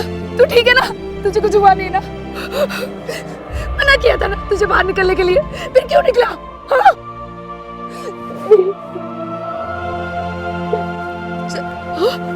घर चल। व्हाट? मिसेस पारिक पिछले 8 साल से डिप्रेशन का शिकार हैं? जी हाँ। हमने मिसेस पारिक के लेफ्ट हैंड की कलाई पे पट्टी बंदी देखी थी। पूछने पर उनकी बेटी कंचन ने बताया कि वो सीढ़ियों से गिर गई थी, लेकिन जी नहीं, ऐसा कुछ नहीं हुआ था। अपनी कलाई मृणाल ने खुद काटी थी, और अपनी जान लेने के लिए ऐसा वो पहले भी कई बार कर चुकी है, वो भी अलग अलग तरीकों से। लेकिन क्यों? एक्चुअली इसकी शुरुआत तब हुई जब उसे अचानक से अपनी प्रैक्टिस छोड़नी पड़ी। प्रैक्टिस छोड़ने की कोई खास वजह? एक्चुअली शुरुआत में जब भी मैं उसकी बॉडी पर अलग अलग चोटों के निशान या जले हुए का निशान देखती और उससे पूछती तो हमेशा उसका एक ही जवाब होता कि मैं खुद ही खुद को चोट पहुंचा रही हूँ। कि बेटी और उसके हस्बैंड भी यही कहते थे, पर पता नहीं क्यों मुझे उनकी बातों पर विश्वास नहीं होता था। ऐसा लगता था कि सब लोग झूठ बोल रहे हैं, बात कुछ और है। डॉक्टर पारेख की पत्नी मृणाल सीवियर डिप्रेशन का शिकार थी और अपनी बेटी से भी उनकी कुछ खास नहीं बनती थी। पर क्या इस बात का डॉक्टर पारेख की हत्या से कोई संबंध था? चित्रा के साथ हुआ हादसा और डॉक्टर पारेख की हत्या, ये दोनों घटनाएं एक दूसरे से जुड़ी हुई दिखाई दे रही थीं, लेकिन ये जुड़ाव बहुत ही उलझाने वाला था। एक तरफ पुलिस को लग रहा था कि डॉक्टर पारेख की फैमिली जरूर कोई बात छुपा रही है, कोई ऐसी बात जिसका संबंध इस केस से हो सकता है। दूसरी उलझन थी चित्रा का वो बयान जिसमें वो रो रो कर ये कह रही थी कि जिस हादसे में उसने अपने पति को खोया था उसके जिम्मेदार डॉक्टर पारेख थे, जो कि उस दिन वो गाड़ी चला रहे थे। लेकिन ये नामुमकिन दिखाई दे रहा था क्योंकि पोस्टमार्टम की रिपोर्ट के अनुसार डॉक्टर पारेख की मौत चित्रा के साथ हुए हादसे से बहुत पहले हो चुकी थी। साथ ही डॉक्टर पारेख की कार भी अभी तक पुलिस को नहीं मिली थी। तो कोई तो एक कड़ी थी जो इन दोनों पहेलियों को एक दूसरे से जोड़ती थी, लेकिन अब तक मिसिंग थी। रमेश और चित्रा, उनके बीच के रिश्ते कैसे थे? बहुत प्यार करते थे दोनों एक दूसरे से। चित्रा तो बहुत ख्याल रखती थी रमेश भाई जी का। साहब जी, रमेश की माँ रमेश के ब्याह के खिलाफ थी, पर रमेश अड़ गया। रमेश तो फिर शादी करके ही माना। बेचारा रमेश पिस जाता था बुरी तरह। कभी कभी जब उसकी लिमिट क्रॉस हो जाती थी तो आ जाता था बैठ के पीने के लिए। साहब उसको घर की टेंशन बहुत थी। साहब जी, वो उसके जान के पीछे पड़ी रहती सी मेरे बेटे नू मार दिता। इतना ही नहीं साहब जी, ओनू अपने पौधे दे नाल भी प्यार दी सी।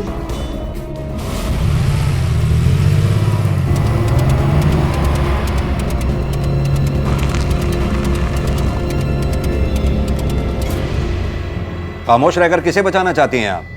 अपनी बेटी को? नफरत करती थी वो अपने फादर से, इनफैक्ट अभी भी करती है। कहीं उसी ने तो नहीं, मेरी बेटी ने कुछ नहीं किया। वो बेचारी तो ऐसा कर ही नहीं सकती। बहुत अच्छी बच्ची है वो, बहुत ही अच्छी। मैंने किया है ये सब। आपने? बहुत गलतियां की हैं मैंने आज तक, पर मैं ऐसी पहले नहीं थी। उन्होंने बनाया मुझे ऐसा। दुनिया के लिए भगवान थे वो, पर हमारे लिए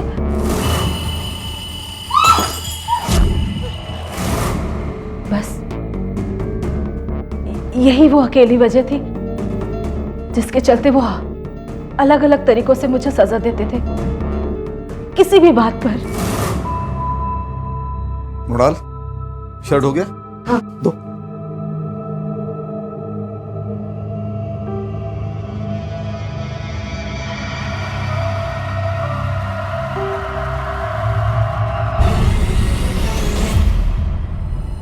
मृणाल, जी? ये क्या? ये मैं दूसरी दे। तुम्हें ठीक से आयन करना भी नहीं आता? ये दूसरी ले लीजिए। मैं हमेशा यही सोचती थी कि कहीं मुझसे कोई गलती ना हो जाए जिसके चलते मनोज को बहाना मिल जाए और फिर वो मुझे। धीरे धीरे मैं कंफ्यूज्ड रहने लगी। अपने किए हुए हर काम के लिए, अपने लिए हुए डिसीजन पर, अपनी किसी भी चीज पर यकीन नहीं रहा मुझे। लेकिन आप एक डॉक्टर थी Mrs Parekh, a highly educated woman. आपने आवाज क्यों नहीं उठाई इस टॉर्चर के खिलाफ? पुलिस की मदद क्यों नहीं ली आपने? अपनी बेटी के लिए, आखिर मुझे उसे भी बचाना था। उसके साथ भी पूरी उम्र गुजार दी साहब। कितनी माएं देखी, कितने बच्चे जने, मैं नहीं पहचान सकूंगी? 6 महीने से ज्यादा हो गया था मेरा बेटा टीबी के चलते अपनी बीवी से अलग सोता था। लेकिन एक दिन मैंने देखा कि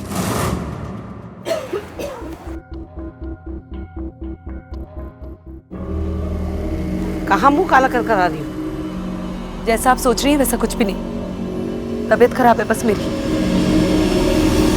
ये भी तो हो सकता है कि रमेश और चित्रा के बीच कुछ हुआ हो। बिल्कुल नहीं साहब, क्योंकि रमेश अपनी बीवी और बच्चे से बहुत प्यार करता था, इसीलिए तो टीबी के डर से उनसे अलग सोता था। यानी इस वक्त चित्रा प्रेग्नेंट है? अरे ऐसी नाजायज औलाद को कोई रखता है क्या? गिरवा लिया होगा बच्चे को। लेकिन इन सब बातों को तुम्हारे पास कोई सबूत नहीं है, और ये भी तो हो सकता है ये सब तुम्हारी कोई गलतफहमी हो। मैं मान लेती अगर मैंने उस दिन उसे छुप छुप कर एक आदमी से मिलते हुए नहीं देखा होता तो। कौन था वो? मैं नहीं जानती कौन था, लेकिन उसका यार ही होगा ना, और कौन होगा? ये था। अरे नहीं, ये तो हमारे डॉक्टर साहब है जो हमारे रमेश का इलाज कर रहे थे। वो आदमी तो हमारे रमेश की उम्र का ही था और आता भी मोटरसाइकिल पर था। मृणाल जी ने हमें सब बता दिया, लेकिन फिर भी हम तुम्हारे मुंह से सुनना चाहते हैं। अगर मॉम की हालत ऐसी ना होती ना तो मैं कब का मर चुकी होती या फिर कहीं भाग गई होती। कि मॉम की मेंटल कंडीशन के चलते मेरा उनके साथ रहना हर वक्त जरूरी था, रात में भी और दिन में भी।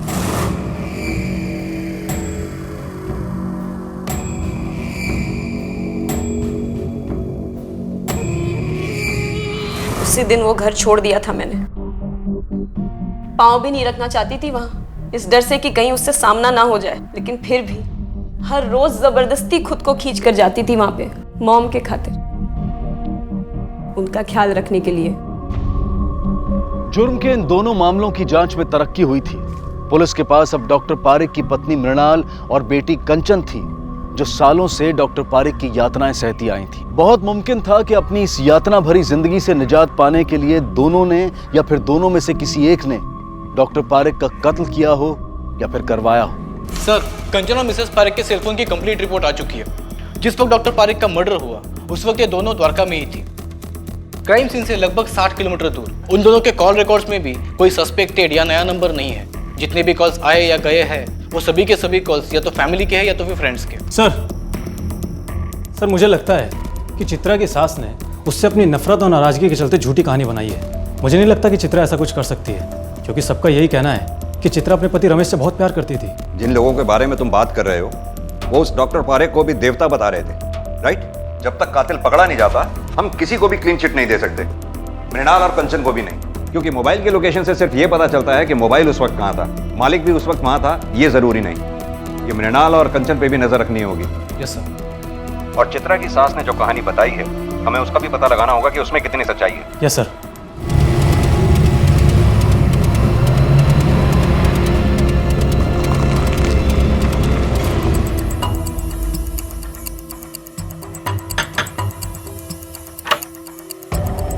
देवराज।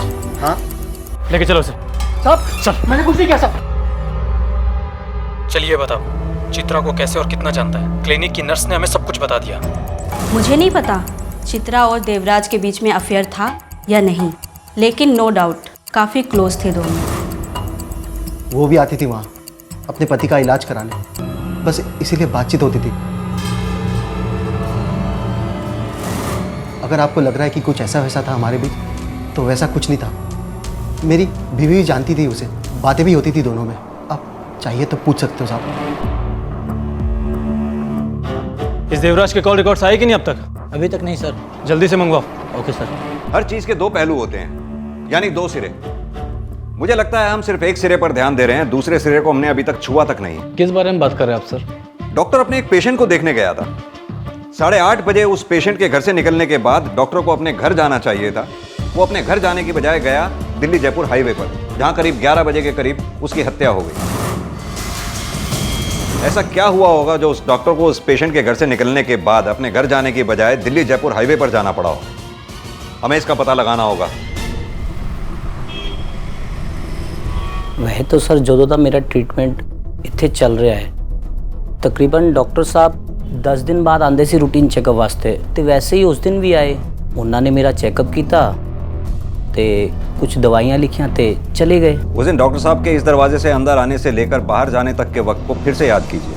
अभी आपने जो कुछ भी मुझे बताया, उस दौरान कुछ अलग से नोटिस किया हो आपने? मसलन उन्होंने किसी को फ़ोन किया हो, या किसी का फ़ोन उन्हें आया हो, या वो बहुत खुश नज़र आ रहे हो, या बहुत गुस्से में हो, कुछ भी जो ऐसा नोटिस किया हो आपने?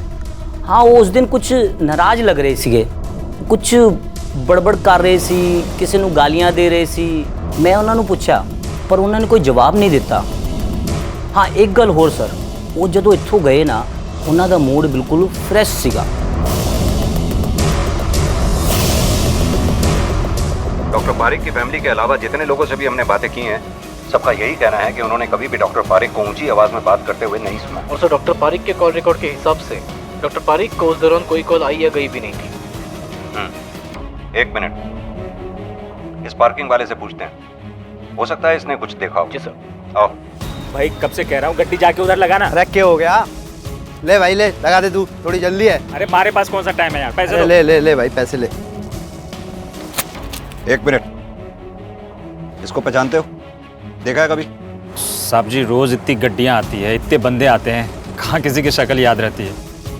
मुझे याद नहीं कौन है ये। ठीक है,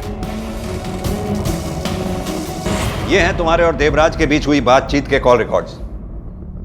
तो क्या हुआ साहब, जान पहचान थी इसलिए बातें तो होती थी, इसका मतलब ये तो नहीं कि हम दोनों के बीच कुछ चल रहा था साहब। इस बात पे हमें कोई शक नहीं, तुम दोनों के एक दूसरे को किए गए कॉल भी ठीक ठाक ही हैं, 2-3 दिन में एक कॉल। लेकिन ये क्या है, ये हमारी समझ में नहीं आया। अपने एक्सीडेंट के बाद हॉस्पिटल से डिस्चार्ज लेकर 40 और 3 कुल मिलाकर 43 कॉल किए थे चित्रा ने तुझे, तूने एक का भी जवाब नहीं दिया। क्यों किए तुमने इतने कॉल्स देवराज को, जब तुम्हारी जान पहचान मामूली थी और वो तुम्हारे कॉल्स पिक भी नहीं कर रहा था? ऐसी क्या बेचैनी थी जो तुम इसे कॉल पे कॉल किए जा रही थी?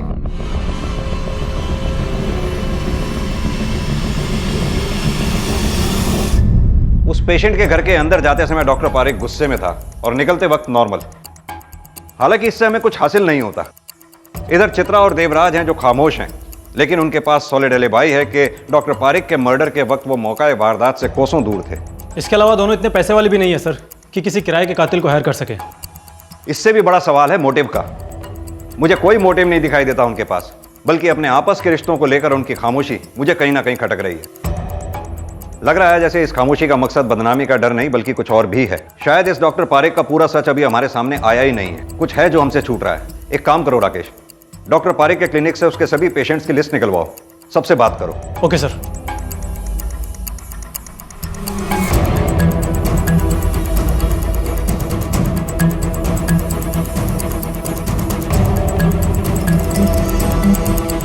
सर इस डॉक्टर पारिक ने तो अपने पास आने वाली किसी भी जवान औरत को नहीं छोड़ा। सभी गरीब तबके के लोग हैं, इसीलिए किसी ने आवाज़ भी नहीं उठाई। और सर इसके अलावा किसी को अपने बच्चे का इलाज करवाना था या किसी को अपनी माँ का, तो सबका वही हाल है। हाँ ये सच है, अपने इलाज के लिए एक भी पैसा बचा नहीं था मेरे पास। डॉक्टर पारिक ने मुझसे इलाज का पैसे ना लेने का वादा किया था, क्योंकि बदले में उसे कुछ और चाहिए था। और कोई रास्ता मेरे पास नहीं बचा था साहब। अगर मैं रमेश का इलाज नहीं करवाती तो वो मर जाते। डॉक्टर पारिक उनका इलाज बिना पैसे लिए करने को तैयार थे और उस दिन उन्होंने मुझे अपने क्लिनिक में बुलाया।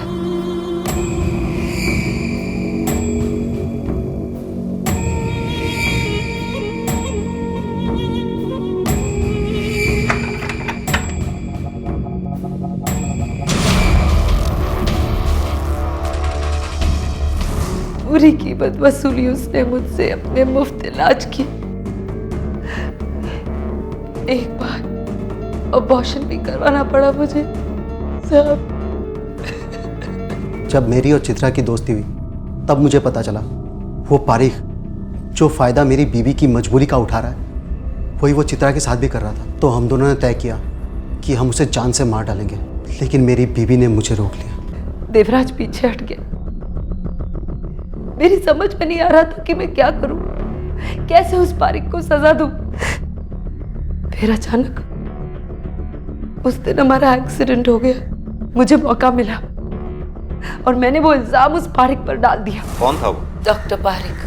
सोचा मार नहीं पाई तो क्या हुआ, पूरी जिंदगी अगर वो जेल के पीछे सड़ेगा तो शांति मिलेगी मेरे मन को। देवराज को यही बताने के लिए मैं उसे लगातार फोन कर रही थी सब। मैंने उसके फ़ोन नहीं उठाया क्योंकि मुझे लग रहा था कि वो वापस डॉक्टर पारिक को मारने की बात करेगी। वो आदमी कौन था जिसने तुम्हारा एक्सीडेंट किया?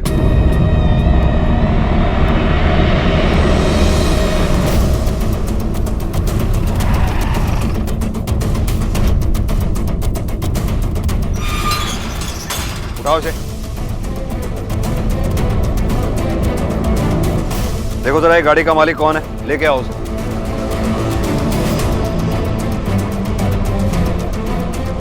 मैंने कुछ नहीं किया सर। सर मेरी बात तो सुनो, सर मेरी बात तो सुनो, मैंने कुछ नहीं किया, मैं बोल रहा हूँ। Listen to me sir please. डालो इसे गाड़ी में। सर प्लीज मुझे कुछ, मैंने कुछ नहीं किया सर, मुझे क्यों डाल रहे हो अंदर? Sir sir please listen to me sir, मैंने कुछ नहीं किया है।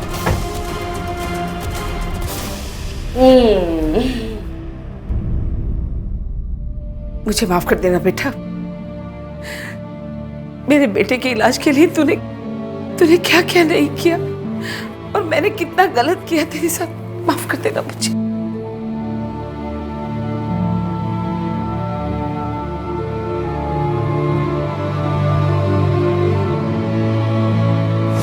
सर उस लड़के ने मान लिया है कि चित्रा उसकी फैमिली का एक्सीडेंट उसके कार से हुआ था। इसके बाद वो डर गया, उसे अंदाजा था कि पुलिस उसकी कार को ढूंढ रही होगी, इसलिए उसने कार को छुपा के रखा, कहीं बाहर नहीं निकाला। लेकिन सर उस लड़के का कोई भी कनेक्शन ना तो चित्रा उसकी फैमिली के साथ है, ना ही देवराज के साथ और ना ही डॉक्टर पारिक के साथ। सर डॉक्टर पारिक की कार का पता चल गया है, यहीं पासी के बहरामपुर गांव में है और कोई है जो उसे बेचने की कोशिश कर रहा है। चलो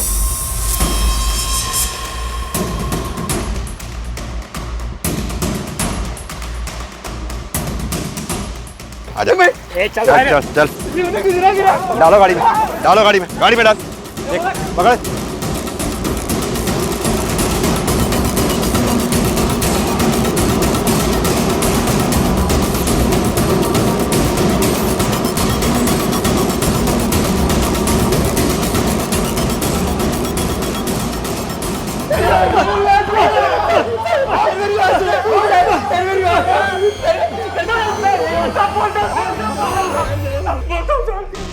बोल, सब सच सच बता। साहब उस रात मेरा मूड पहले से ही खराब था।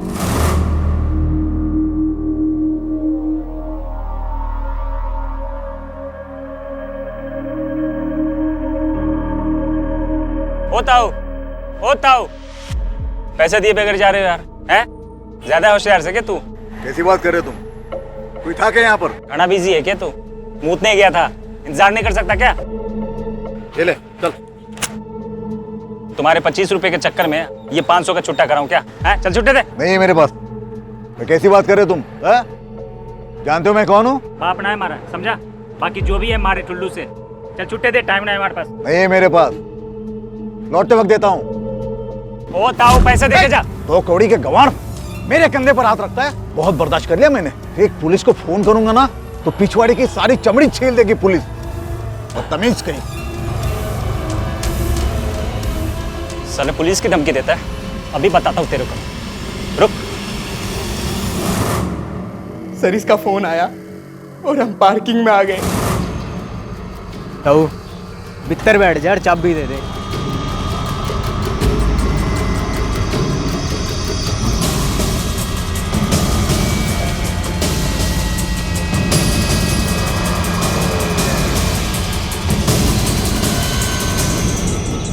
हमारे से पंगे लेगा तू? क्या बोल रहा था? पुलिस को बुलाएगा ना? हैं? जाना है? ये बेचूंगा।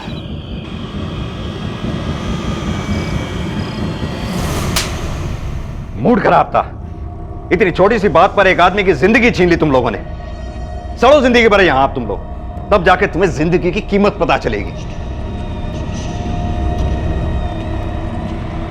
व्यवसायिक जीवन में अपनी असफलता और पत्नी की सफलता से कुंठित होकर डॉक्टर पारिक ने जो अपनी पत्नी और बेटी के साथ किया, उसे देखकर रोंगटे खड़े हो जाते हैं। दूसरी तरफ डॉक्टर पारिक के हाथों शोषण का शिकार हुई चित्रा ने भी अपने गुस्से को अपनी समझ पर हावी होने दिया और कानून का दरवाजा खटखटाने की बजाय खुद इंसाफ करने निकल पड़ी। इसके अलावा चित्रा की सास, डॉक्टर पारिक की पत्नी डॉक्टर मृणाल और बेटी कंचन, ये सभी किसी न किसी नकारात्मक भावना के शिकार हुए। अगर चित्रा की सास ने उस पर शक करने की बजाय उसे समझकर उसका साथ दिया होता तो चित्रा ने डॉक्टर पारिक की गंदी नीयत के सामने अपने घुटने टेकने की बजाय जिंदगी से लड़ने और अपने पति को बचाने का कोई दूसरा रास्ता ढूंढा होता।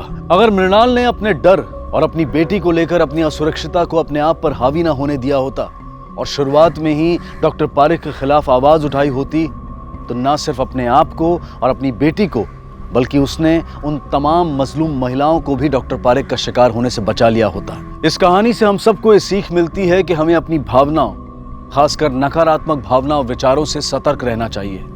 उनका गुलाम बनने की बजाय अपनी समझदारी से उन्हें काबू में रखना चाहिए। इसी विचार के साथ अब मैं अनूप सोनी आपसे विदा लेता हूं। फिर मुलाकात होगी अगले एपिसोड में एक और चौंका देने वाले केस के साथ। तब तक अपना और अपने परिवार का ख्याल रखें और देखते रहें क्राइम पेट्रोल डायल 100। सबक एक को सीख हम सबको। जय। क्राइम पेट्रोल के और भी दिलचस्प कहानी देखने के लिए हमारे चैनल को सब्सक्राइब करें और बेल आइकॉन दबाना न भूलें।